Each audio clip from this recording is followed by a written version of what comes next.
Oi, viajante da vida! Bem-vindos a mais um capítulo do nosso Mediunidade em Foco. Desta vez nós vamos estudar uma faculdade que foi daquelas que deu partida ao interesse pelos fenômenos espíritas. Allan Kardec estudou bem no seu tempo porque ela era muito abundante. Foi desta forma que os espíritos resolveram chamar a atenção para o mundo espiritual, os efeitos físicos. Afinal de contas, o que é mediunidade de efeitos físicos? Que são médiuns de efeitos físicos. E é lógico, como sempre, nós temos que ir à fonte, à base, à origem de tudo, que é o livro dos médiuns. Allan Kardec estuda isso muito bem, em duas partes. Primeiro, com relação aos fenômenos, lá no capítulo 8, Laboratório do Mundo Invisível, da segunda parte. E depois, mais adiante, o codificador vai trazer para nós, no capítulo que trata dos médiuns, que é o capítulo 14, as informações que nós necessitamos sobre esse assunto. Olha só como Kardec descreve para nós, no capítulo 14 da segunda parte do livro dos médiuns, as características dos médiuns de efeitos físicos. Médiuns de efeitos físicos são particularmente aptos a produzir fenômenos materiais, como o movimento dos corpos inertes, os ruídos, etc. Podem ser divididos em médiuns facultativos e médiuns involuntários.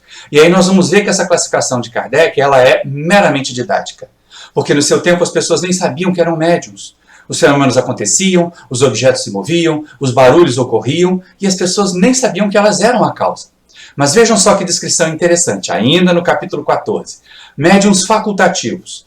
Os médiuns facultativos têm consciência do seu poder e produzem fenômenos espíritas por ato da própria vontade. Gente, olha só. Por ato da própria vontade, porque eles se reconhecem médiuns. Eles sabem que têm a faculdade, então eles vão a uma reunião e se colocam à disposição dos espíritos.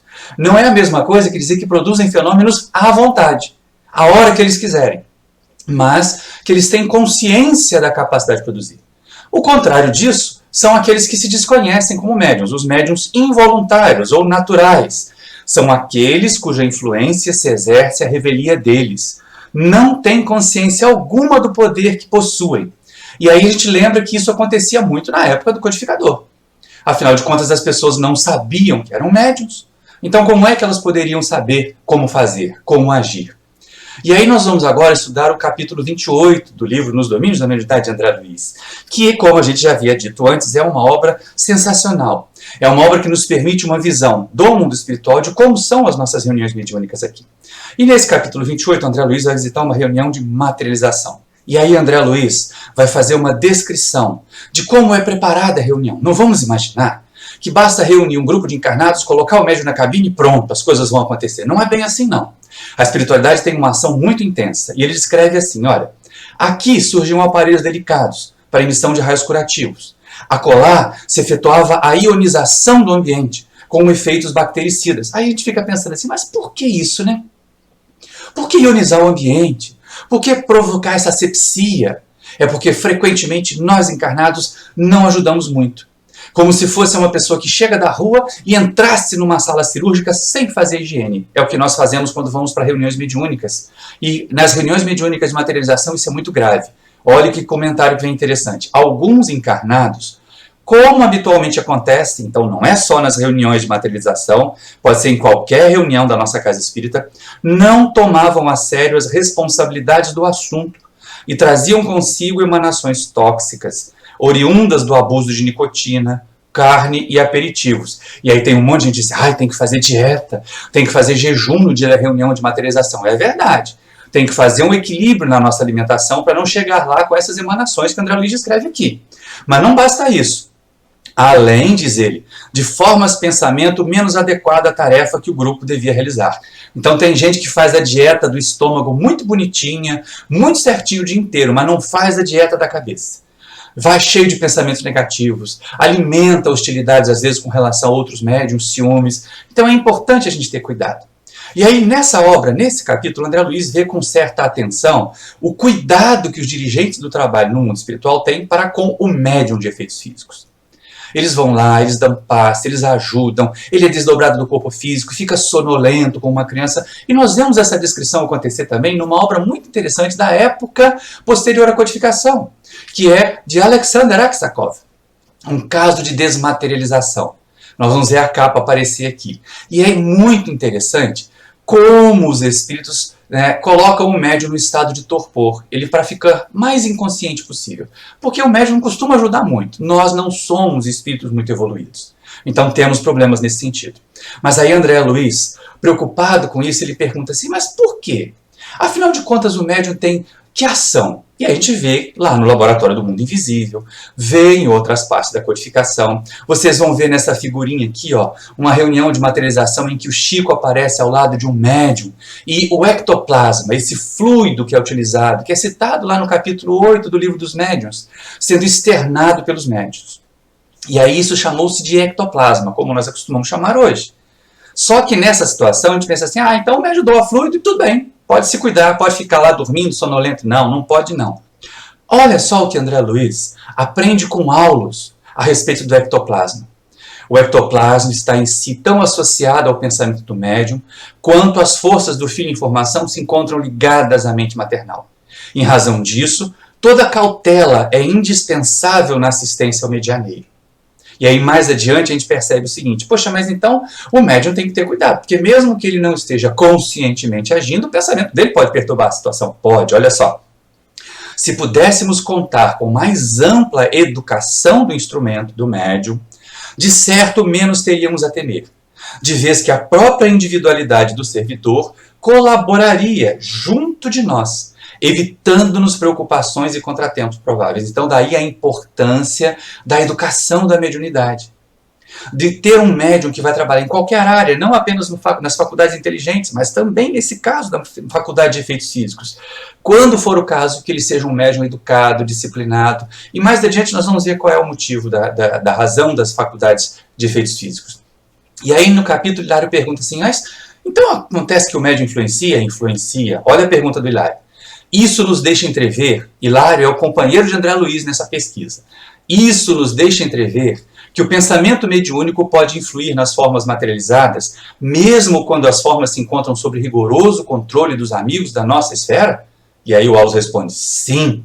Ainda quando o médium não consiga senhoreá-las de todo, pode perturbar-lhes a formação e projeção, prejudicando-nos consequentemente o serviço. Daí o impositivo da completa isenção de ânimo por parte de quantos se devotam a semelhantes realizações. E a gente percebe, neste capítulo dos efeitos físicos, a necessidade do mesmo rigor, a necessidade da mesma educação do médium para que ele possa colaborar de forma eficaz. Mas afinal de contas, se na época de Allan Kardec os efeitos físicos eram abundantes, e eles é que nos levaram a entender que era possível ter efeitos inteligentes, hoje eles já são mais raros. Por que será? E a gente tem que levar em conta uma coisa muito importante. Todas as vezes que os espíritos sérios, superiores, vão se envolver em reuniões de efeitos físicos, eles têm que manipular fluidos muito próximos da nossa natureza. Entanto, fluido muito distante da natureza elevada deles. Para eles é um sacrifício. Para eles é um esforço enorme. Mesmo que eles se utilizem de espíritos menos elevados para fazer essa manipulação, eles, os guias, os dirigentes, têm que estar ali atentos, a cavaleiro de todas as ocorrências. E é exatamente aí que a gente começa a pensar, para que serve o efeito físico hoje? Não é para brincadeira. Efeitos físicos hoje têm uma finalidade muito específica. E nós temos que ter cuidado com essas reuniões que se propõem produzir efeitos físicos para matar a curiosidade. Reuniões que se propõem fazer efeitos físicos para estudar. E estudar, na verdade, não é fazer pesquisa científica com cuidado, com critério, como fez William Crookes no século XIX, estudando a médium Florence Cook. E aí a gente começa a perceber como o Aulus vai ser preciso. Ele diz o seguinte a André Luiz, quando eles chegam para essa reunião de materialização. Venho com vocês aqui, considerando as finalidades do socorro aos enfermos. Porque, embora sejam muitas as tentativas de materialização de forças do nosso plano na Terra, com raras exceções, quase todas se desenvolvem sobre lastimáveis alicerces, que primam por infelizes atitudes de nossos irmãos encarnados. Então, essa história de fenômeno físico por brincadeira é porta aberta que se abre para a obsessão. E quanto mais atrasado o espírito, mais facilmente ele manipula os fluidos do médium de efeito físico. Daí a necessidade de atenção, de vigilância, de um grupo equilibrado. Mas o Aulus prossegue, e é aí que dá a diretriz para nós. Só os doentes, por enquanto, no mundo, justificam, a nosso ver, o esforço dessa espécie. junto de raras experiências essencialmente respeitáveis e dignas, realizadas pelo mundo científico em benefício da humanidade. E aí a gente começa a entender que, sim, produzir fenômenos físicos hoje não é para brincadeira. Produzir fenômenos físicos, reuniões de materialização, reuniões de efeitos físicos hoje visam o atendimento emergencial à saúde. E isso quando a medicina humana não tem os recursos para ajudar as pessoas. Porque, na verdade, a medicina humana é instrumento de Deus na terapêutica humana, para que nós possamos viver com mais equilíbrio e saúde. Não vamos ficar transferindo para os espíritos, porque é gratuito, porque é fácil. Não, não é fácil eles produzirem os efeitos de cura. Hoje, os fenômenos físicos estão muito associados à mediunidade de cura, gente. E aí, só quando é um caso realmente urgente, só quando é um caso de necessidade extrema mesmo, é que eles vão se prestar a intervir. Porque nós, encarnados, não costumamos ajudar na preparação dessas reuniões. Ao contrário, costumamos complicar. Numa outra obra de André Luiz, a complicação foi tamanha, o livro é Missionários da Luz. Numa outra obra, a complicação foi tamanha, como nós dizíamos, que os espíritos não conseguiram o efeito de materialização. E ainda tiveram que plasmar uma espécie de megafone para pedir para as pessoas baixarem a bola, pensarem em sintonia com o bem, fazerem orações e entoarem hinos. Tamanha perturbação que os encarnados estavam criando. Então, quando a gente pensa hoje, eu sou médium de efeitos físicos, vamos trabalhar com cura? Cuidado. Primeiro se prepare. Primeiro tenha consciência do tipo de responsabilidade que você assume com essa tarefa. E nem todos hoje temos o compromisso da mediunidade de efeitos físicos. Ela é rara e ela deve ser usada raramente. Você gostou das informações que nós trouxemos hoje para você? Ficou alguma dúvida? Se ficou alguma dúvida, rola a barrinha lá embaixo e deixa um comentário para nós. Nos informe quais são os seus interesses, quais são as suas curiosidades, o que faltou informar. Nós encerramos mais esse capítulo, deixando a você a nossa alegria de compartilhar esses momentos, de estudarmos juntos obras sérias como o Livro dos Médiuns, como as obras de André Luiz. Lhe peço que se inscreva aqui no nosso canal, que acione esse sininho, deixe o seu like e dessa vez eu espero que tenha gostado. Mas se não gostou, pode deixar o dislike. Só me informe, comente lá embaixo por que você não gostou da informação que nós lhe oferecemos. Muita paz e até o próximo vídeo.